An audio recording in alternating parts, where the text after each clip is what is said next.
안녕하세요. 맥킨의 지혜투자클럽입니다. HLB 수급상으로 어제에 이어서 오늘도 프로그램 쪽에서는 장중 매도가 13만 주 정도 나왔고요.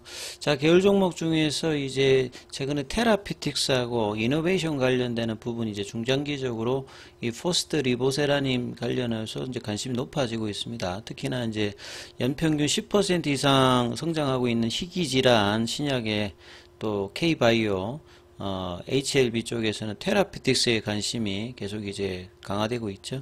생명과학 제약 테라피틱스 글로벌 차트론까지 한번 살펴봐 드리도록 하겠습니다. 자, 주말을 앞두고 있는 이제 국내 증시인데요.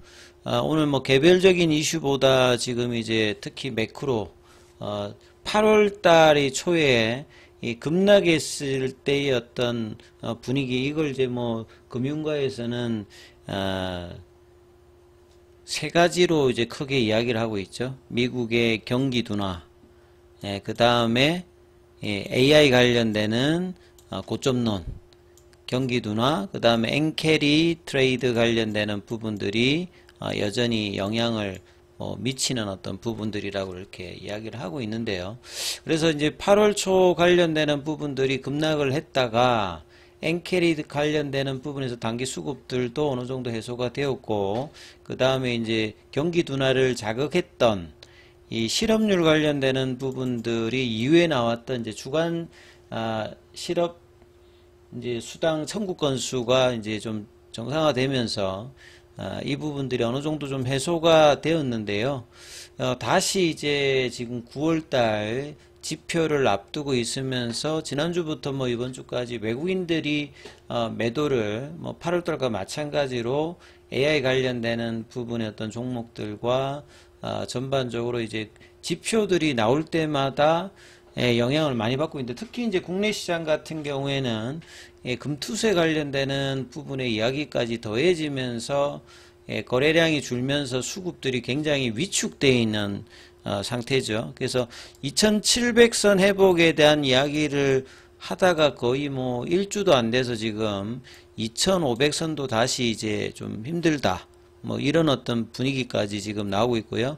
특히나 이제 코스닥 같은 경우에는 지지선 없이 그냥 퉁퉁퉁 내려가고 있습니다.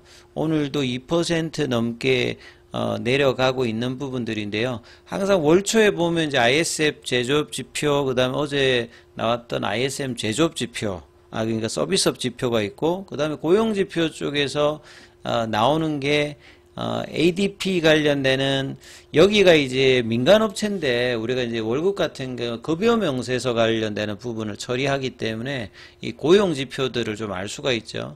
여기에 앞서서 이제 졸트 관련되는 부분, 그러니까 잡 오프닝 관련되는 부분에서 기업들이 얼마만큼 구인을 하느냐, 그 다음에 이제 해직이 어떻게 되느냐, 이 부분들이 생각보다 또 좀 안 좋았어요. 그래서 안 좋아지면 경기 둔화 아닌 거 아니야. 그러면 과거에는 금리 인하하게 되면 좋다고 이제 평가하는데, 급격한 금리 인하는 오히려 경기 침체다. 경기 침체라고 하는 말 자체는 기업들 투자라든지 소비가 줄기 때문에 기업들의 어떤 실적에도 나빠진다, 이런 식으로 동일한 어떤 내용들인데 시장 상황에 따라서 정반대로 나타나는 게 이제 주식시장이죠. 그렇기 때문에 지금 매크로에 관련되는 지표들이 어떠냐에 따라서 시장이 전반적으로 왔다 갔다 하는 매크로장의 어떤 영향들이 가장 크다라고 봐야 됩니다. 그리고 어제 나왔던 이제 ADP 관련되는 부분에서 민간 부분의 어떤 고용이 예상치를 밑돌면서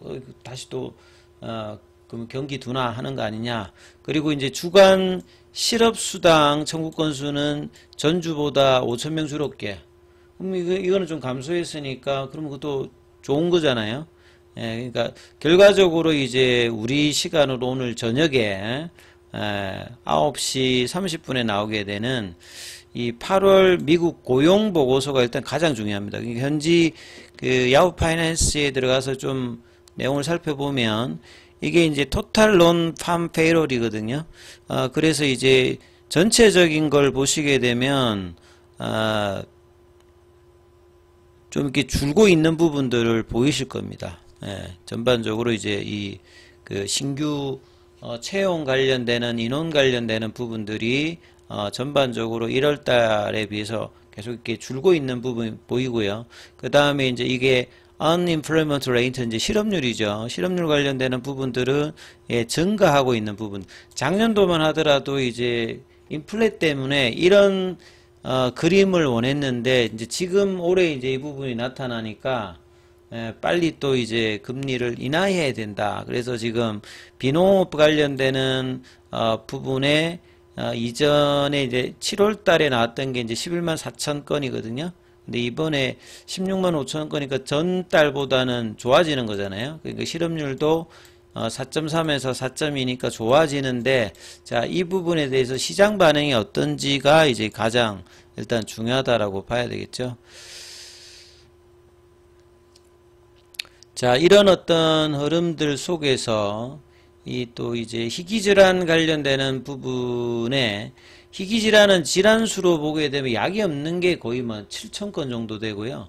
그만큼 이제 뭐 미국 같은 경우에는 인원수로 하고 유럽 같은 경우에는 조금 뭐 다릅니다만 국내도 뭐 있습니다만 희귀질환 같은 경우에는 의도적으로 이제 그 제약사들한테 인센티브를 주기 위해서 약가도 좀 고가로 하고 되고 그 다음에 이제 임상 관련되는 부분들도 지원을 하는 어떤 이제 의약품 시장이라고 보시면 됩니다. 그래서 연평균 11% 성장해서 올해 300조 이상을 형성할 것이다.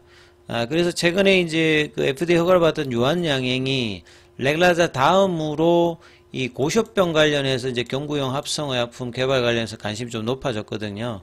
이 고쇼병이라고 하는 게 이게 그 발견한 프랑스 의사 이름인데 몸 안에 이제 낡은 세포를 없애는데 꼭 필요한 이제 효소, 일종의 단백질이죠. 이 글루코세레브로시데이즈가 그 유전자 이상으로 결핍되어서 그 세포가 없어지지 않으면서 축적되는 거죠. 특히 이제 이런 부분들이 이제 축적되어서 나타나는 질환인데 여기에 HLB 테라피틱스도 자회사 오블라트를 통해서 고쇼병에 관해서 유전자 치료제로 이제 개발을 하고 있다 이렇게 말씀을 좀 드렸죠. 이미 이제 전임상 단계를 끝내고 이제 데이터 분석에서 이제 임상 뭐를 목표로 하는 부분이고요. 이 이제 고쇼병 이제 치료제 같은 경우에는 평생을 이제 계속 이제 그 투여를 해야 되는 뭐 이런 부분이라 봐야 되겠죠. 그래서 희귀질환 치료제의 FDA 허가가 전체 비율로 보면 한 3분의 1 이상 정도 됩니다. 그만큼 허가 입장에서도 보면 굉장히 전향적인 판단을 해주는 부분이고 환자 수는 적지만 뭐 치명적인 경우가 많고 약이 이제 없기 때문에요. 이 개발 유인들을 주면서 세금 감면이라든지 허가 신청 비용 면제, 그 다음에 이제 임상 과정뿐만 아니라 허가 관련되는 부분에서도 다른 어떤 이제 치료제 대비해서는 좀 전향적인 판단을 해주는 부분이 희귀질환 치료제 시장이다 이렇게 보시면 될 것 같고요.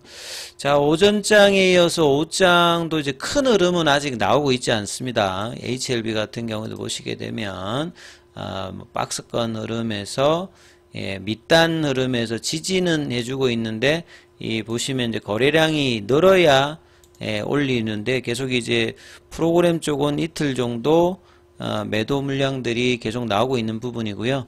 최근에 좀 강한 흐름을 보여줬던 이노베이션 같은 경우에도 어제 개보 번봉이 나오면서 치고 나가지를 못했어요. 그리고 이제 볼린저 밴드 상단의 어떤 부분을 만들 수 있는 흐름에서 다시 또 음봉이 이틀 연속 나오면서 다시 21이평선까지 내려오면서 연속성이 없는 게 좀 아쉬운 부분이죠. 그래서 강하게 올라갔다가 다시 이제 조정을 이틀 보이면서 21이평까지 내려왔고 거래량은 이제 한 3거래일 동안 굉장히 늘었다가 오늘은 또 이제 소강 상태로 거래량 없이 이렇게 빠지는 부분들이 상당히 좀 아쉬운 부분이죠. 거래량 없을 때는 견조하게 좀 유지해주는 어떤 흐름이 필요한데 그렇지 못한 부분들이 좀 아쉬운 부분이고 HLB와 같이 이제 연동하는 제약 같은 경우에도 21이평에서 내려와 있죠. 그래서 볼린저 밴드 하단 부분에 지지하긴 하는 이제 밑꼬리가 나와 있는 상황이고, 생명과학 같은 경우는 21이평선에서 좀 지지를 해주고 있습니다만 위로 치고 나가지는 못하고 있고, 테라피틱스 같은 경우는 어제 5장에 이제 큰 변동폭이 있었는데 오늘도 지금 볼린저 밴드 하단 부분에서 밑꼬리는 나옵니다만 강하지 못한 흐름들, 글로벌 같은 경우에는 계속 이제 볼린저 밴드 하단에서 흘러내리는 어떤 흐름들로 큰 폭의 하락은 아닙니다만 반등이 좀 쉽지 않은 모습을 지금 계속 글로벌은 보여주고 있죠. 그 다음에 뭐 바이오스텝이나 파나진도 마찬가지로 거래량이 부진한 상태에서 플랫형으로 옆으로 이제 계속 이제 기는 모습을 보여주고 있습니다. 그래서 2시 반 이후에 얼마만큼 밑꼬리를 만들어내느냐, 그리고 HLB 중심으로 어제 종가가 87,000원대거든요. 그래서 최대한 9만원 부근으로 만들어내야 다음 주에 어떤 기대감이 있기 때문에 밑꼬리를 만들면서 21 이평선 가격이 86,000원대거든요. 그래서 86,000원, 7,000원대를 만들면서 마무리하는 밑꼬리 흐름이 나오는지 여부를 확인하시면서 흐름 챙겨보시기 바라겠습니다.